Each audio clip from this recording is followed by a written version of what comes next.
என் குழந்தை துருதுருன்னு இருக்குங்க. ஒரு இடத்துல உட்கார மாட்டேங்குது. இப்போ ஸ்கூலுக்கு போனா வந்து கிளாஸ் டீச்சர் நடத்தும்போது, கிளாஸ வந்து கவனிக்க மாட்டேங்குது அப்படின்னு சொல்லி கிளாஸ் டீச்சர் கம்ப்ளைண்ட் பண்றாங்க. மத்த ஸ்டூடண்ட்ஸ் கூட வந்துட்டு டிஸ்டர்ப் பண்றா அப்படின்னு சொல்லி கம்ப்ளைண்ட் பண்றாங்க. ஸ்கூலுக்கு எடுத்துட்டு போற things, pencil box, lunch box இது எல்லாத்தையுமே மறந்துட்டு விட்டுட்டு வந்துடுறா அப்படின்னு சொல்றாங்க. இப்போ எங்கேயாவது வெளியில போனோம்னா கொஞ்சம் வெயிட் பண்ண மாட்டேங்கிறா. உடனே உடனே எல்லாமே நடக்கணும்னு நினைக்கிறா அப்படின்னு சொல்றாங்க.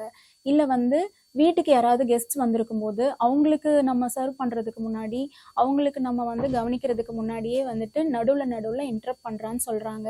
அப்படிங்கிற மாதிரி தொந்தரவுகள் உங்க வீட்ல உங்க குழந்தைங்க கிட்ட நீங்க பார்க்குறீங்க அப்படின்னா, இது வந்துட்டு துருதுருப்பு, குழந்தைங்க கிட்ட இருக்கிற துருதுருப்பு பிளஸ் வந்து கவனக்குறைவுனால வரக்கூடிய பிரச்சனைங்க. இதுக்கு பேரு வந்து அட்டென்ஷன் டெஃபிசிட் ஹைப்பர் ஆக்டிவ் டிஸார்டர்ன்னு சொல்லுவாங்க. இந்த மாதிரியான தொந்தரவுகள் குழந்தைங்க கிட்ட இருந்து பார்க்குறீங்க அப்படின்னா, இது 5 வயசுக்கு மேல இந்த மாதிரி துருதுருப்போ கவனக்குறைவோ இருக்குது அப்படின்னா அதுக்கு பேரு தான் வந்துட்டு attention deficit hyper activity disorder.